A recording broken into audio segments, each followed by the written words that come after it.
મેંદરડાની હાવ બાજુનું જ ગામ, ત્યાંની એક ઘટનાની નાની વાત કહું તમને. હા, કારણ કે આ પરગણામાં બેઠા છે. આયરને ખોરડે એક મરણ થઈ ગયેલું સાહેબ. જો સમાજની વાત છે એટલે આમ તો હું બહુ આપણી વાતો ન કરતો, કારણ કે ભગવાન કૃષ્ણએ ના પાડી છે કે પોતાની વાત નહીં કરવાની. સાહેબ આ મેંદરડાની બાજુનું જ ગામ, વાત એ છે સાહેબ, મરણ થયેલો ત્યારે કે આપણે સમય એવો હતો સાહેબ, ચોરે દાયરો બેસતો. અને હજી આપણા ગીરના ગામડામાં આપ આવો ત્યારે આપણને ખબર છે, હજી ઘણા ગામમાં હજી જેના ઘરેથી હોય ને કાંઈ, એ ગરધણીને ખબર ન પડવા દે આ લોકો બીજી જમવા કારવાની વ્યવસ્થાની. ચોરે ડાયરો ઊભો થાય બપોરે સાહેબ, એટલે દરેક માણસો એક બે મહેમાનો લઈ જાય. એમાં બનેલું એવું, એક ગામનો જ માણસ, હાવ નાનો માણસ, મહેમાન લઈ જવાની વાત તો ઘરે, પણ કોક જો ખોટું તાણ કરે કે હાલ ને ભાઈ, તોય ટક કાઢવા જેવી પરિસ્થિતિ માણસની. એક દીકરો વરહ ગોતવા ગયેલો, પણ તાવને કોણ ખમા કહે છે, એ માણસ ચોરે બેઠો છે. મહેમાનો બબે લઈને ગામના લોકો વયા ગયા છે. થોડીક જ્યાં વાર લાગી તો સમાજનો મોટો માણસ, નાયતનો મોટો માણસ, 300 વીઘાનો ધણી, 500 ભેંસું ગીરમાં, આવું મોટું નામ, સમાજનો આગેવાન, પ્રમુખ. હવે એ જાય એને જે આવતા જોયા ઘોડી ઉપર, અને આ માણસ ચોરેથી નીચે ઉતરીને ગયો. અને અત્યારે તું ડાયરેક્ટ તો કોના ઘરે મોકલવા, જે થાવું હોય હાલો મારી ઘરે લઈ જાઓ. ઘડીક તડકાના ઘડીક લાંબો વાહો કરે, પોતાના ઘરે લઈ ગયો. જૂની ડેલીમાં કહેવાય મહેમાનની ઘોડી બાંધી, ઘોડીઓથી નીચે ઉતારી, ગડારામાં ખાટલા નાખ્યા, બેસાડ્યા, પાણી પાયું.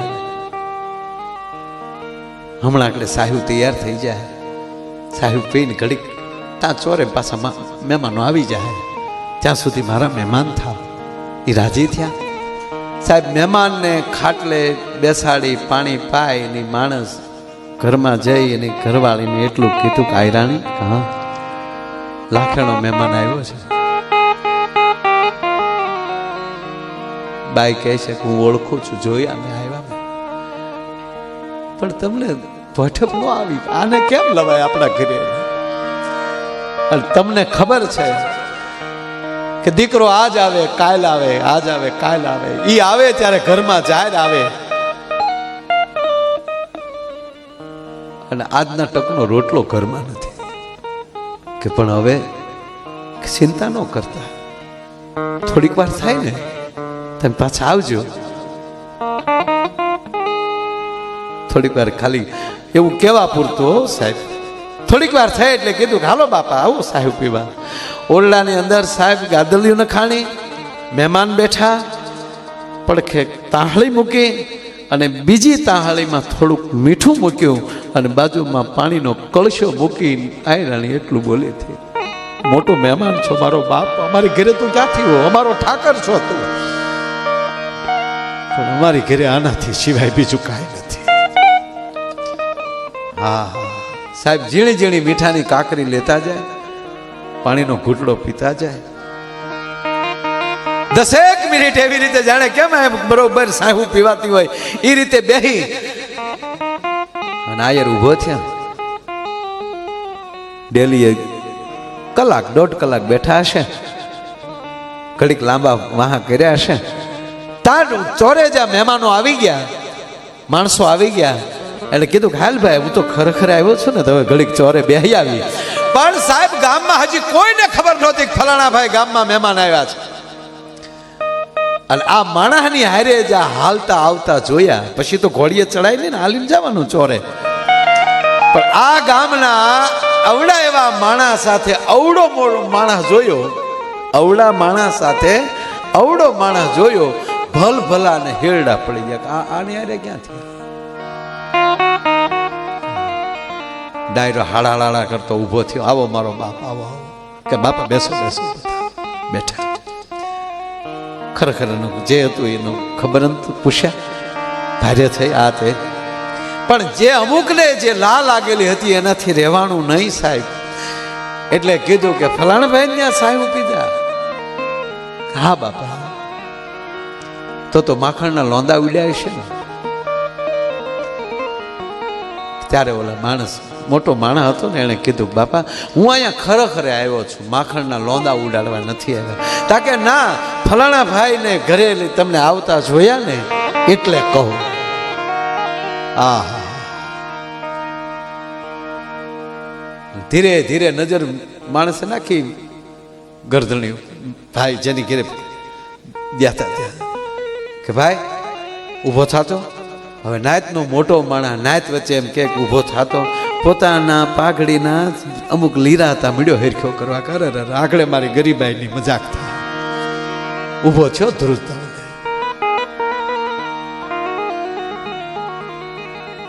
ગામમાં તમે અવળા જ છો? મારા બાપ, તું નાયતનો મોભી છો, અમે તારા પગની રજ કહેવાય. કોઈ નહોતું એટલે હું મારા ખોળને લઈ ગયો હતો. ના ભાઈ, મારે તને એટલું પૂછવું છે કે તમારા દીકરા કેટલા? દ્વારકાધીશની દયાથી એક દીકરો છે ને, એ બાપા વરહ ગોતવા ગયો છે. એ અહીં ઘેરે નથી. જેટલું હોય એટલું સરળતા મળ્યો કહેવા ગયો. એક દીકરો છે અને વરહ ગોતવા ગયો છે. પણ એટલું કહું, આ ગામમાં મેરે દીકરે મહેનત કરીને જીવ્યા છીએ. અમે કોઈ દી લાંબો હાથ કર્યો નથી, અમારો પણ ગુમાવ્યું નથી. તાક હું એમ નથી કહેતો તમારે એક જ દીકરો, બીજું કઈ ના, એક દીકરો જ છે. પછી આ ઊભા થયા અને કીધું બાબા ખરેખરાના કામે આવ્યો છું, બીજી વાત કરાય નહીં. પણ આ ભાઈને એક જ દીકરો છે અને મારે એક જ દીકરી છે. અને આજ નાતની સાક્ષીએ મારી એક દીકરી, એકની એક દીકરી આના દીકરાને મેં દીધી. અને મારી 300 વીઘા જમીન અને 500 ભેહું આને મેં દીકરીને દાયજામ દીધી. હવે મને કયો આનાથી મોટો બીજો કોણ આ ડાયરામાં બેઠો છે? જોઈને વળીએ જાતિ લાજાળા લોપે નહીં, પછી પડી પટોળે ભાતી ફાટે પણ ફીટે નહીં. માણસને ગુણની જરૂર છે, માણસને સંસ્કારની જરૂર છે. અને એટલે આપણો મેઘાણી લખે છે કે મારી જનની નહૈયામાં, એ મારી જનની નહૈયામાં, એવી જનની નહૈયામાં પોડંતા પોડંતા પીધો ગજુબી નોણા.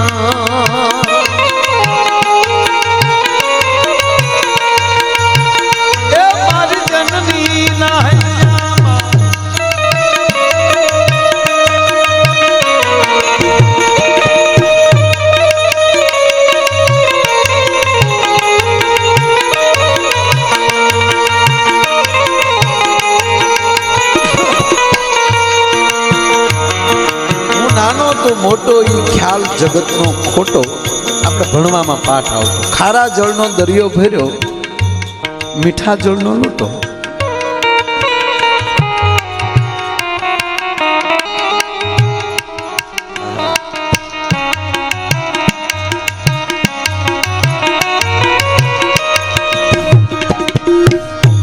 એ જી અંબર ગાજે રે મેઘગંબર ગાજે, હો જી રે અંબર ગજેર મેઘગંબર ગજે, હાડી સાધના.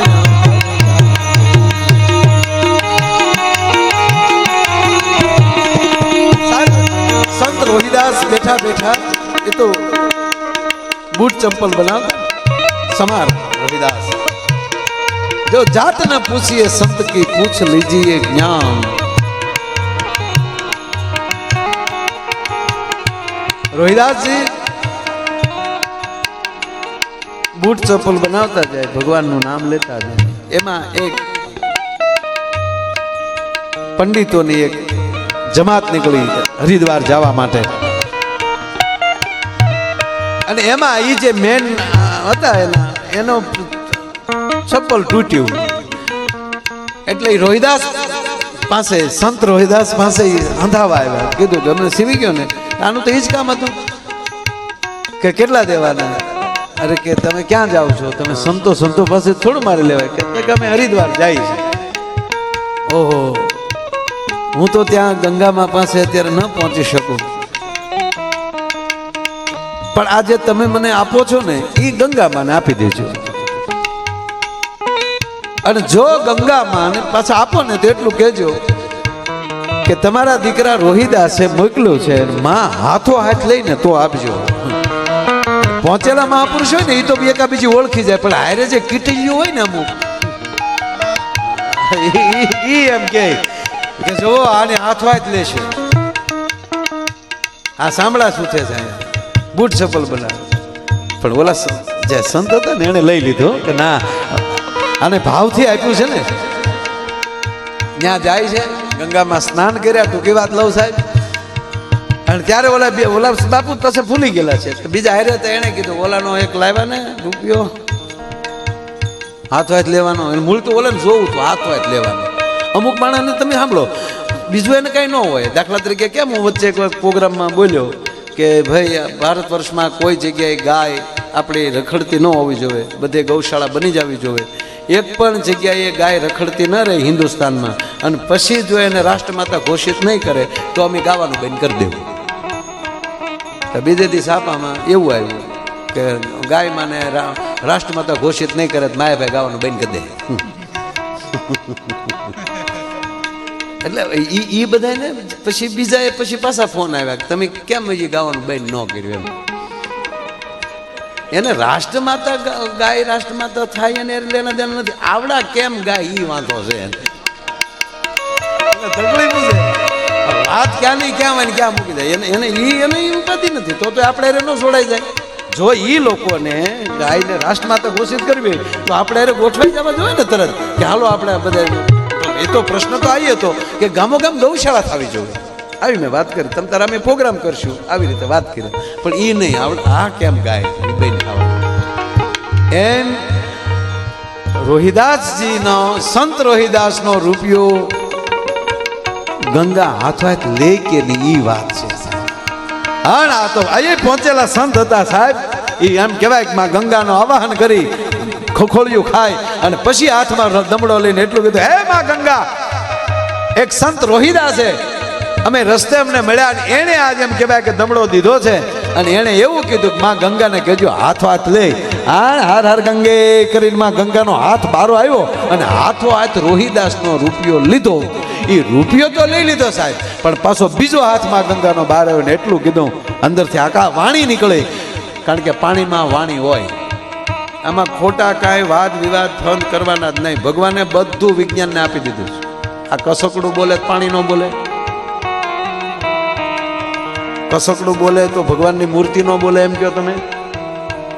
જેને પ્રાણ પ્રતિષ્ઠા કરીને બેહાડે, આમાં ક્યાં પ્રાણ પ્રતિષ્ઠા કર્યો છે? આમાં તો સીમ ને કાર્ડ નાખ્યું. પણ જે કંપનીનું ટાવર નજીક હોય એ કંપનીનું કાર્ડ હોય તો જ કનેક્શન થાય. એમ ઓલામાં જે કંપનીના હોય ને એ જોઈન્ટ થતું હોય, ગમે એના શેડા નાખે ન થાય એમ. એટલે આમાં એવું એ મીરા સાંભળી શકે, નરસિંહ સાંભળી શકે, કારણ કે એ બેના ટ્રાન્ઝિસ્ટર એક થાય ને ઉપરથી. એમાં સંતનો અવાજ આવ્યો ગંગા માલી કે રોહિદાસે જો મને યાદ કરી મારું ભજન કરતો હોય તો આલ્યો આ એક મારી ચૂડલી રોહિદાસ સુધી પહોંચાડજો. હવે સોનાનું કંકણ આપ્યું. પછી તો કીધું કે આપણે રોહિદાસને પોગળે તો આજે જે ટુકડી હતી ને હવે હા નો દેવા જવાય, ત્યાં ક્યાં રોહિદાસને ખબર જાય. કેવું જેવું તેવું કંકણ છે. આ આપણા રાજાને દઈએ કેટલું ધન મળે. ગુરુજીને ન હાલવા દીધું, હારે જે હતા ને. પછી ક્યારેક ગુરુ ટોળામાં આવી જાય પછી શું કરે? રાજાના મહેલમાં જાય છે, રાજસભામાં, અને કહે છે કે મહારાજ અમારા ગુરુએ ઓલાય પછી હું પાડ્યો હારે હતા, અમારા ગુરુ એવા સાધક છે, એણે એવી સાધના કરી અને સાધનાથી આ છોડી પ્રાપ્ત થઈ છે, એટલે એ અમારી પાસે અમે ન રાખી શકીએ. અમને એમ થયું કે રાજાને દઈએ. અને રાજાએ રાણીને આપ્યું. જોયું સુરલે કહો આ સંતો એટલા બધા એટલા ધ્યાનથી ભજનથી આ ગંગામાને પ્રસન્ન કર્યા ને એણે સુડી આપી. એટલે રાણી કે પણ તો આવી બે હોય તો મને સારું ને. એને કહો ને પાછી સાધના કરે ને પાછી એક લઈ આવે. કારણ કે એ રાણી હતા સાહેબ, એમ માની લે આનું કે તમને આ લીધી કે તો મહારાજ એને કયો ઘડી કે આ પાછી સાધના કરે. અને મૂળ સંત હતા એ રોઈ પડ્યા. મહારાજાને કીધું કે રાજન, મારા શિષ્યો જે મારી સાથે મિત્રો છે એ બધા ખોટા છે. ખરેખર તો સંત રોહિદાસની કૃપા અને એના રૂપિયાને લીધે એના દમડાએ માં પ્રસન્ન થયા અને એને આપ્યું. તો ઓલા હારે થયું કે તો રોહિદાસ બાપુ ખમા, બાપુને ખમા, હાલો રોહિદાસ પાછી બીજી શું. અમુક તો તાગત લઈ લે ઠેઠ. પણ રાજાએ રાણીને સામું જોયું. રાણી કે જવાય રોહિદાસ પાસે. શું કામ? તાકે જેને સાક્ષાત ગંગા જો સુડલી મોકલતી હોય એવા સંતના દર્શન કરવા જોવે. પણ ન્યા પ્રજાને ન બોલવા દીધા. રોહિદાસને કીધું કે એક સુડલી જો ગંગા માએ તમને જ આપી હોય તો હાલો ન્યા ગંગાએ, અને ગંગામાને કહો બીજે આપે. અને તેથી રોહિદાસે કીધું હતું કે મનસા મંગા તો કથરોટ મેં ગંગા. આજે મારા ચામડા પલાળવાની કાથરોટ છે ને, તો હું શ્રદ્ધા રાખું ને તો મારી માં ગંગા એમાં પ્રગટ થાય. અને સાહેબ કહેવાય ગયો કે એમાં ગંગા પ્રગટ થયા અને બીજી સુડલી આપી. મારો કહેવાનો સૂર એ છે, આવી શ્રદ્ધા અને ભાવની અનેક વાતો છે, પણ ક્યાંથી મળે છે? પાયામાં જનેતા છે.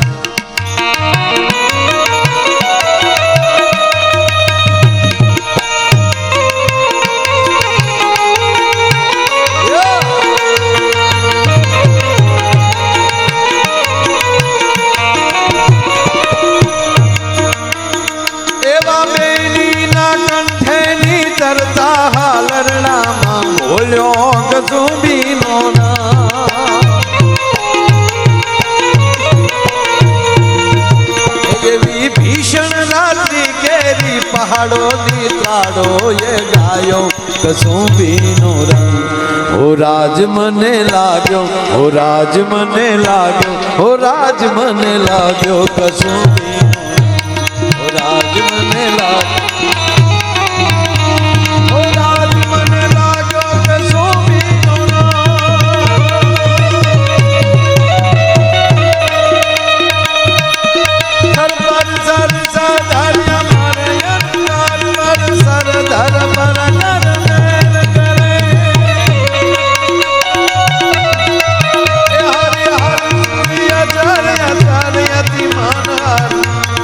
અતિ યુની હરખ